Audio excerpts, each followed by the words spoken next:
ต้องยุบพรรคคอมมิวนิสต์ยุบพรรคคอมมิวนิสต์บักทองลุ้นบักสอนไซลิ้นการเมืองบ่ได้แล้วพวกนี้นะลูกหลานมันอยากลิ้นการเมืองที่มันบ่ได้มีมือเปื้อนเลือดนั่นลิ้นได้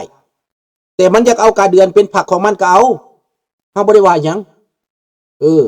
มันยังหักกาเดือนกับมันหักต่อไปพรรคลาวอิสระมันนั่นแต่ธงชาติต้องเป็นธงชาติแท้ธงชาติดั้งเดิมกลับคืนเหมือนดังเขมร Thank you มาทิวทุกคนต้องเตรียมใจสะสมอย่างในตอนนี้สะสมเหือแห้งสะสมเงินคำสะสมสติปัญญาและกะเกี่ยมทุกคนให้เกี่ยมพร้อม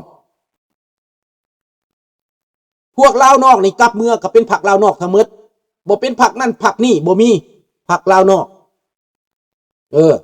รวมตัวกันก่อนแก้ไขปัญหาชาติก่อนอย่าเห็นแต่ตัวเองแนวนั้นแหละ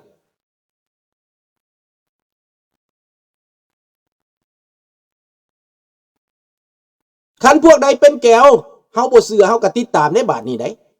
แก้วอยู่ในลาวเฮาก็บ่ได้ไปฆ่าเขาดอกเฮาบ่ได้ไปฆ่าเขาถ้าเขาเปลี่ยนใจแล้วเขาเป็นประชาธิปไตยแล้วเฮาจะติดตามตลอดครอบครัวสอนไซครอบครัวกันไตอยู่ดีบ่อยู่ดีเจ้าหน้าที่ตำรวจเขาติดตามอยู่เด้ลูกบอกต้องรุ่นเฮือนอยู่บันไดมันเคลื่อนไหวหยังเขาติดตามเบิดใส่ฮอต AI ใส่ฮอตระบบติดตามพุ่นนะคันคืดพิษคืดโคตรทรยศมีเหตุผลขึ้นมามีเรื่องขึ้นมาเจ้าก็รับผิดชอบเอาเองรัฐบาลให้ความเชื่อใจเจ้าแล้วรัฐบาลใหม่ให้โอกาสเจ้าแล้วให้เจ้าเปลี่ยนใจแล้วคันเจ้าบ่เปลี่ยนประชาชนเขาก็ลงโทษของธรรมดาคันเฮาสิว่าเป็นทุ่งกบฏอยากลึบทิ่มก็ได้เพราะว่ามันเห็นความเจ็บปวดนี้อยู่เขมรเขาก็ลึบทิ่มทุ่งเขมรทุ่งกบฏนะทุ่งเขมรแดงเขาก็ลึบทิ่มได้แต่เฮานี่สิใจดีอยู่บ่ล่ะก็ต้องถามลุงโพแล้วคันลุงโทว่าลึบทิ่มก็ลึบทิ่มแม่นบ่ลุงโพสิเอาไว้บ่ลุงโพพอผู้อาวุโสได้สิเอาไว้อยู่บ่ประชาชนได้เสียไว้อยู่บ่แต่กาค้อนเกี่ยวค้อนตีกับกาคอมมิวนิสต์ยุบทิ่มแน่นอนอันนั้น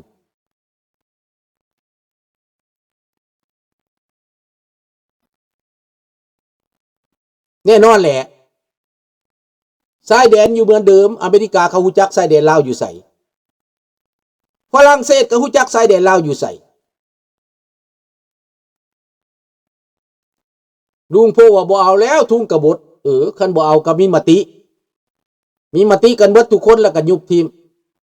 ถามประชาชนทั้งประเทศว่าบ่เอาดอกทุกอันนี้มันบ่ดียุบทีมเจ้าเดี๋ยวสุดท้ายตอนใกล้จะลงเนาะเดี๋ยวนี้แหละเตรียมไว้เป็นข่าวคืบหน้า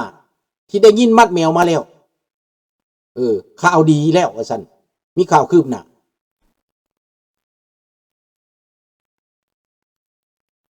ดังนั้นอยู่ในประเทศบอกลูกหลานในประเทศล่มโลดมีโอกาสล่มมาโลดบาดนี้นะเปลี่ยนแปลงเพราะนั้นแหละบ่ได้มีหยังคันผู้ใดบ่ดีก็ต้องสารภาพได้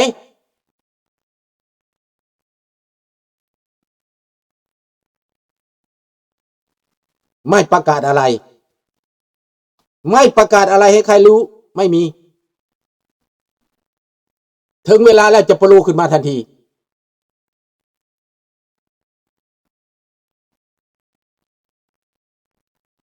เรื่อง50 ปีผ่านมามันกินมันยังกระตามแต่จะได้ชดใช้นะจะได้ชดใช้เพราะเขาได้เซ็นสัญญากันไว้แล้วเขามีเบิดอเมริกาเขาก็มีเวียดนามเซ็นกับลาวแบบใดจะค้ำประกันความเป็นกลางของเราแบบใดมันมีเบิดถ้าเวียดนามกระทำสิ่งที่บ่ดีส่งเสริมพวกคอมมิวนิสต์ทำลายประเทศลาวมา50 ปีเวียดนามต้องมีส่วนเสียสวยเขาจะฟ้องร้องเขาจะทวงคืนทีหลังอันนั้น เนาะตอนขึ้นใหม่นี่เฮาก็บ่ได้เว้าหยังเด้อดังนั้นสำคัญที่สุดคนลาวต้องเข้าใจว่าเฮ็ดเพื่อผลประโยชน์คนลาวบ่แม่นเฮ็ดผลประโยชน์เพื่อพรรคบ่แม่นเฮ็ดประโยชน์เพื่อพวกบ่แม่นเฮ็ดผลประโยชน์เพื่อความสะใจบ่แม่นอันนั้นแน่นอนแหละลุงคิดว่าสิเตะทิ่มแต่บ่เตะดอกให้เขาเอากลับคืนไปกระโหลกหัวอยู่ไสอยู่บ้านอันน่ะอยู่สองเมืองบ่อยู่อันนั้นไม่หยังอยู่ทะแขกนี่นะให้มันเอาไปเบิดเอากลับคืนเมื่ออันเซินเมื่อเวียดนามพุ่นกระโหลกโฮจิมินห์นั่นเป็นหยังว่าซั่นพอลุงอเล็กซิสคันเห็นกระโหลกโฮจิมินห์ลุงหากมันสิออกหากอยากออกให้มันเอากลับคืนเมื่อเพราะว่าลุงเห็นบ่ได้กระโหลกโฮจิมินห์เนี่ยให้เอาเมื่ออยู่เสียงหวางนั่นให้มันเอาเมื่อกระโหลกหัวบักไก่สอนก็คือกันอันนี้กลแท้กลทิ่มแท้กระโหลกหัวบักไก่สอนนี่นะมึงฟังไว้เด้อฟังไว้ใส่สมพรฟังไว้ให้ดีได้มึงสิมาปั้นลูกชายมาปั้นน้องชายมึงกันนะเป็นเจ้าชีวิตลาวบ่มึงสิมาปั้นเป็นผู้บังคับคนลาวบ่ฟังไว้ให้ดีเวรกรรมที่พวกสูสร้างมาไว้นะมันจะบ่หลุดละเด้มันจะสดใสเด้ฟังดีๆสิไปทางใดก็ไปเปิดทางให้ไปอยู่สิย้ายไปอยู่เวียดนามก็ไปคันสิอยู่ลาวต้องสารภาพเท่านั้นแหละประชาชนลาวเขาเอาแล้วเดี๋ยวนี้นะเขาอินแล้วเขาเอาแล้วโลกก็มาซอยผีก็พร้อมเทวดาก็สวยบัดฮอดเวลาเนอะ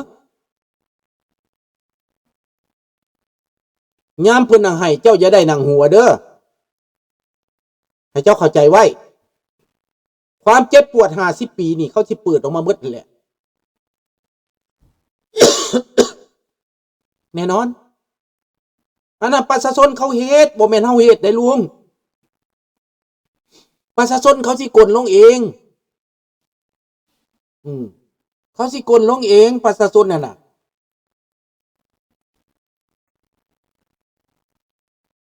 พอได้เห็นทิศทางแล้วบ่พี่น้อง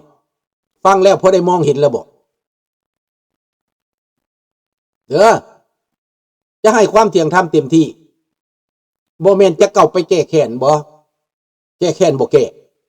แต่จะจำกัดสิทธิ์บางอันซื่อๆได้นี่เอ้ยจำกัดสิทธิ์คันผู้ใดซื่อสัตย์เฮาบ่แม่นว่าโอ้เป็นเวียดละสร้างบ่แม่นคันเวียดประชาธิปไตยเวียดซอยลาวนี่นะเวียดมาเข้าข้างเฮานี่เขาก็อยู่นำเฮาได้บ่ได้ว่าหยังเวียดร่วมไม้ร่วมมือยอมสวยชาติยอมสวยบ้านเมืองลาวยอมสวยคนลาวก็โอเคนี่เงินก็เป็นเงินใหม่บ่เป็นเงินอันนี้เริ่มต้นเข้าไปทำอิฐใส่เงินดอลลาร์ใส่เงินบาทเงินกีบบ่มีลบล้านทิ้งทันที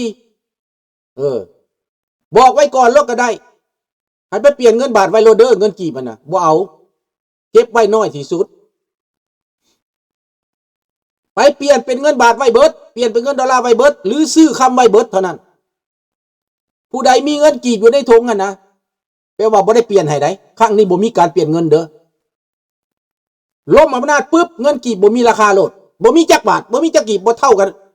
ให้ซื้อดินซื้อดอนซื้อคำไว้บอกไว้ก่อนเพื่อบ่อยากให้เจ็บ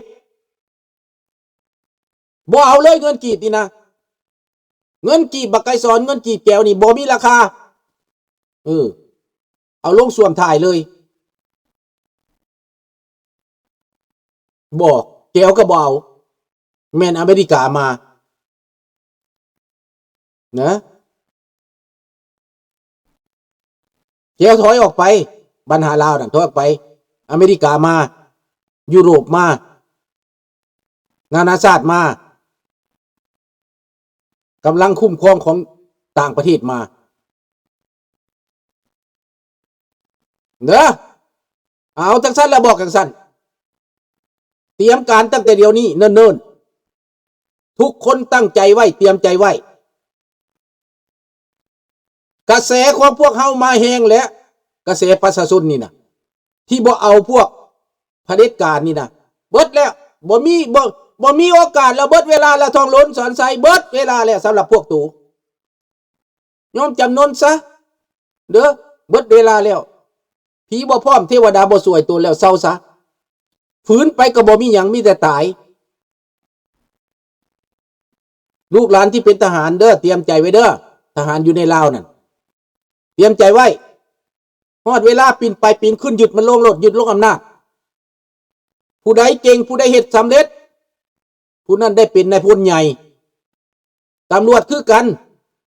ลุงหู้ไดวิไลล่ะคำพวงบ่อยากเป็นใหญ่บ่ตู่ยึดอำนาจโลดเด้อยึดเอาลองเบิ่งวิไลล่ะคำพอง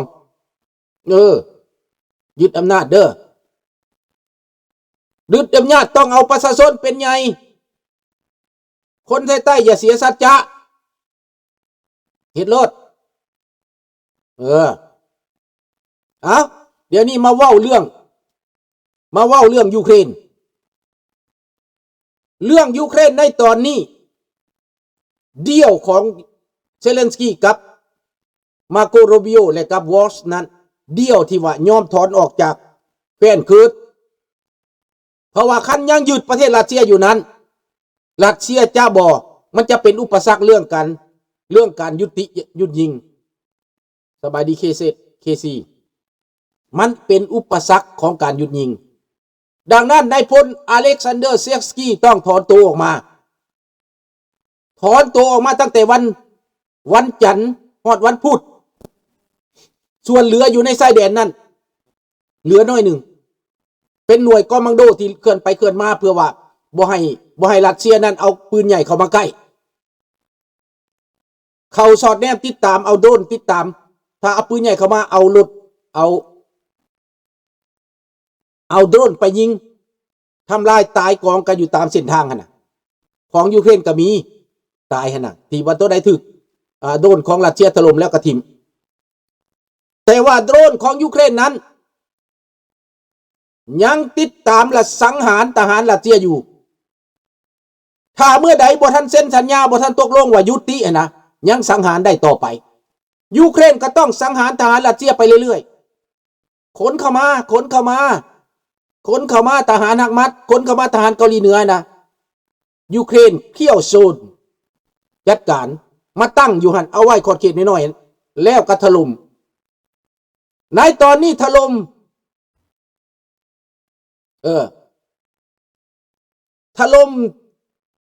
บ่อนส่งแก๊สส่งน้ำมันของรัสเซียบ่อนขายน้ำมันล่มสลายไปแล้ว